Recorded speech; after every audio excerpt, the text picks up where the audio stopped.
So NGry just moving in here, not really sure what he wants to do, but here come the Zerglings. These Banelings moving up, going to try to split on these Marines, doing a decent job, but the Banelings taking down all the Marines here, a ton of Banelings, and those Marines are going to be toast or jelly or whatever that green stuff is that Banelings explode into. But the other thing about this, the Baneling-Zergling mix, is that Strifecro is not able to get to counter directly after he takes down all those forces. Pretty tough to move across the field, and those Banelings easy to kite off creep and can take down buildings as they are static, but those Marines are going to be able to take down those Baneling numbers unless you have a ton of them. So the Mutiling Baneling build, not really great for counterattacking here. If we check out the army tab, it looks like NGry still has the advantage, almost double the army. So we now see Mutalisks moving in. Does not want to waste too many Banelings. Did not want to use those Banelings on the few Marines there. Could have taken them down just with the Zerglings and the Mutalisks. Now we see NGry moving out again with Marines. I'd like to see some medevacs added to this mix. Stim going up, going to try to focus down these Banelings. Having a good spread on these Marines, but not able to micro all those groups once you do spread them like that. And just too many Marines on the creep, or too many Banelings on the creep for Strifecro, and able to take down his opponent's Marines once again. So it looks like NGry going to be responding with some siege tanks, very good against Banelings. Banelings only had that 30 HP, so siege tanks going to be doing a ton of damage against the Banelings there. Going to try to prevent them from getting in on the Marines and start sieging his opponent. We see Strifecro moving in with the Mutalisks, but the missile turrets are well spread in the base of NGry. He also has a few Marines in here as well, and not going to be able to do too much damage. If we look at the income tab, both players 66 or 67 harvesters, but the mule advantage for vVv NGry is just going to be huge. Again, he has all those orbital commands. I think we still counted 4. There might have been a 5th thrown up. So his mule is going to allow him to push out these Marines non-stop. Marines going to do as much Mutalisk damage as they can before those Banelings come in. And another set of Marines going to be taking down the hatchery at the gold. So trying to keep his Zerg opponent on just these 3 bases.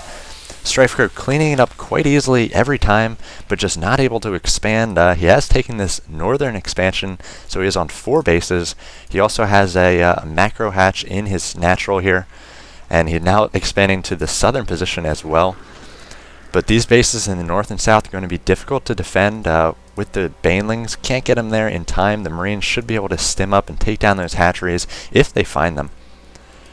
So now we see tanks moving out with these Marines. If we check out the army tab, NGry still ahead of Strifecro here, and now sieging up these tanks. So these tanks are going to take on all comers here, any Zerglings or Banelings that get in their way. And we see the 1 armor for the Banelings there and the Zerglings. That's going to prevent the Zerglings from being one-shot by the tanks, but it looks like NGry has invested in the 1 attack for the tanks, so they are in fact going to one-shot those Zerglings. See Banelings coming in here. We see baiting the Banelings with just a few Marines there, and a ton of Banelings being taken down by the splash damage of the tanks. But it looks like Strifecro is just going to have too many Banelings, Zerglings, and Mutalisks taking down the entire force of NGry. But NGry coming with even more forces now, swapping over to a Thor, going to be very good against the Mutalisks. If he has a few tanks here, this could be a very effective army. He's going to have no answer with that Thor for Banelings and the Zerglings.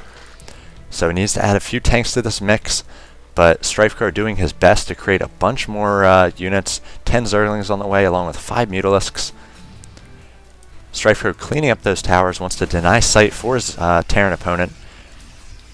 We see NGry moving in small groups of Marines. Again, you want to split your Marines so that the Banelings can't do a ton of damage to them.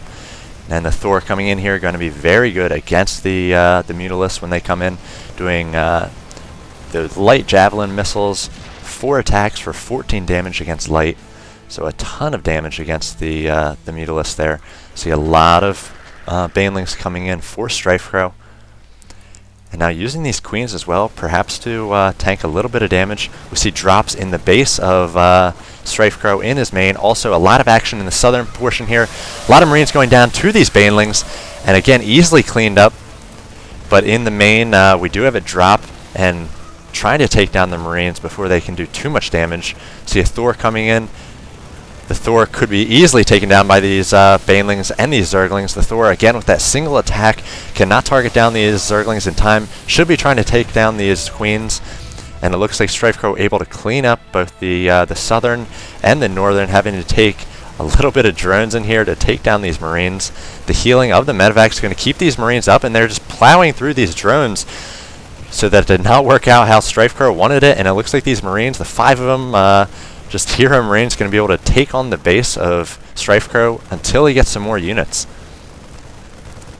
See more Marines coming into the natural of Strifecro. Also has another force moving out south, and now going to be working on these Overlords. Again, Strifecro Overlords are in a vulnerable position here. Maybe Psycap soon. 99 over 74. See more Banelings coming in. NGry not doing a great job microing those Marines, but he does have Marines all over the map at this point.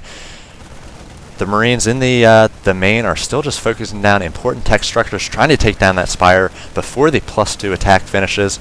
We see another drop, reinforcing with more Marines. Down goes that Spire, so no more Mutalisks for Strifecro. He's got to build 11 Overlords on the way, so trying to get above that Psycap. Now Banelings rolling in here, going to be taking down these Marines. Don't want to use too many Banelings, as he's going to have to defend a lot of Marines here, as NGry pushing in once again. Some tanks as well. And it looks like these Marines are now 2-2, so very good upgrades. Going to have to micro away from these Banelings. Tanks are not in siege mode yet. Oh no! So attacking before those tanks were in siege mode. Those Banelings doing a number on those Marines. But it looks like Strifecro going to GG here, as he does not have much in the way of income or production. And the army 3,800 compared to 525 for Strifecro. So the first game going to go to vVv Gaming here, as NGry is able to beat EG Strifecro. Saw that he started out with some Marine pressure. He did not lose any of those Marines. He backed up once he did see that Spine Crawler.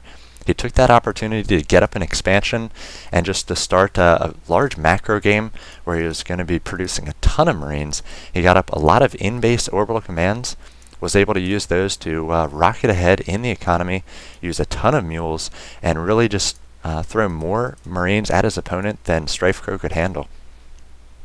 Strifecro doing a good job responding with Ling and Baneling, and we saw a ton of Baneling damage being done to those Marines, but NGry was just able to respond with more and more Marines, and just never let Strifecro get into a comfortable position in that tier 2. We didn't see too many Mutalisks. NGry did a good job spreading Marines and turrets all throughout his bases, and Strifecro was just back on the defensive the entire time, and eventually with the Thor and the tanks, NGry was able to push in, and traps as well, doing a ton of damage, and Strifecro has to GG.